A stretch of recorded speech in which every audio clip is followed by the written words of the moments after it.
William Harvey Cushing était un neurochirurgien américain considéré comme le père de la neurochirurgie moderne. Et oui, il a développé au cours de sa brillante carrière des techniques chirurgicales très spécifiques pour opérer le cerveau. Et en 1902, il devient le premier chirurgien américain à réussir l'opération d'une tumeur au cerveau.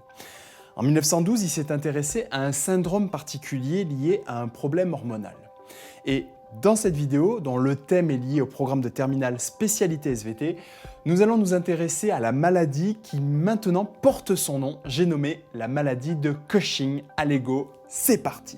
1, 2, 3, listen.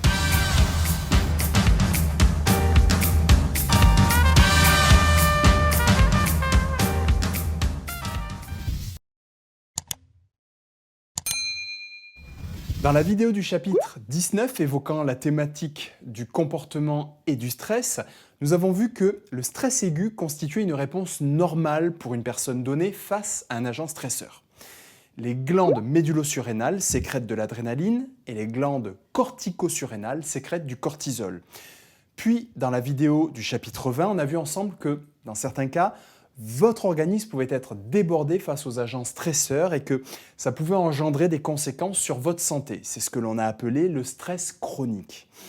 Or, comme je vous l'ai évoqué en introduction de cette vidéo, il peut exister des dysfonctionnements hormonaux. Et notamment, il existe une situation pathologique dans laquelle vous pouvez avoir un excès de cortisol dans votre corps. Alors je vous propose de voir les symptômes liés à cet excès de cortisol lorsqu'il est présent dans votre corps. Tout d'abord, on peut voir le visage de la personne s'arrondir et cela est couplé avec une prise de poids visible au niveau du ventre et à l'arrière du cou, causant ce que l'on appelle la bosse du bison. Associé à cela, la peau devient beaucoup plus fragile et on peut observer l'apparition de bleus, d'hématomes, ainsi que l'apparition de vergetures rouges. Les processus de cicatrisation se font beaucoup plus lentement. En parallèle, les muscles du corps fondent littéralement, surtout au niveau des muscles, ce qui entraîne certaines difficultés pour la réalisation des efforts physiques. Des fractures peuvent alors survenir spontanément au niveau des pieds et des côtes. Physiologiquement, on mesure pour ces personnes-là une hypertension artérielle, une hyperglycémie persistante. On parle alors de diabète, c'est un diabète un petit peu particulier. Les menstruations chez les femmes peuvent devenir irrégulières, voire même s'interrompre. Et concernant à la fois les hommes et les femmes, on observe aussi une perte du désir sexuel. Et encore, je ne développe pas tous les symptômes psychologiques associés comme des troubles du sommeil, des difficultés de concentration, une certaine irritabilité ou encore l'augmentation pour beaucoup d'individus de dépression.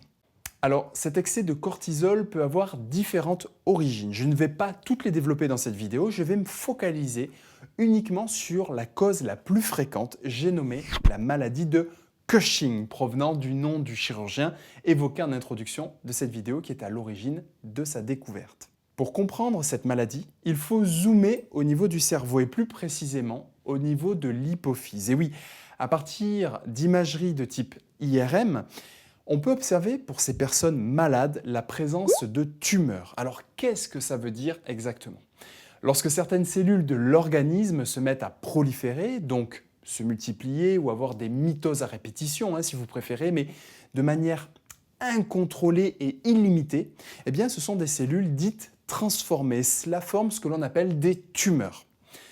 Certaines tumeurs, même de grande taille, peuvent rester regroupées en une espèce de masse entourée d'une capsule de tissu conjonctif fibreux.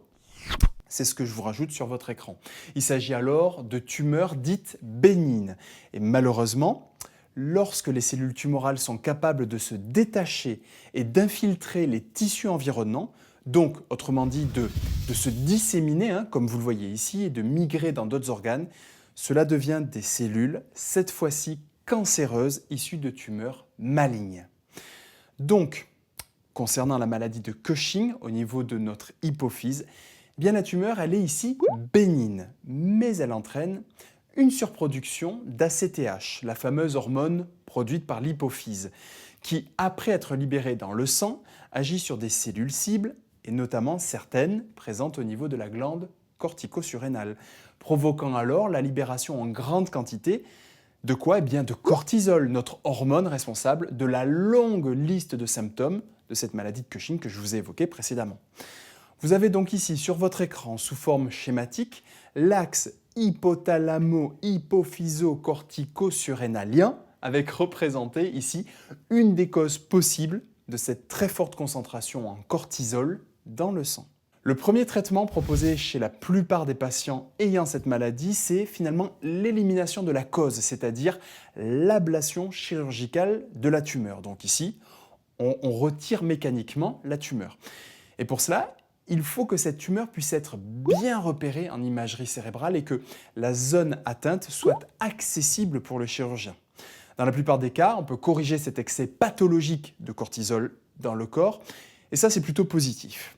Après l'opération, les signes vont régresser progressivement sur plusieurs semaines pour la plupart, voire plusieurs années pour d'autres, comme par exemple la récupération d'une musculature correcte ou encore de la consolidation des os. Merci à tous pour votre attention, j'en reste là pour les principaux points concernant la découverte de cette maladie.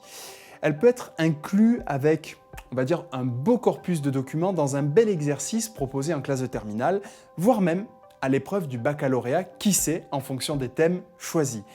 Je vous place maintenant en bas à droite de votre écran la vidéo suivante pour un autre point lié au programme. N'hésitez pas à vous abonner sur mon site Réussir en biologie à la newsletter, c'est gratuit. Je vous envoie directement dans votre boîte mail des astuces, des conseils pour réussir pleinement vos épreuves, qu'elles soient liées au bac, mais aussi pour la suite de vos études. Donc je vous dis à la prochaine, à très bientôt. Ciao!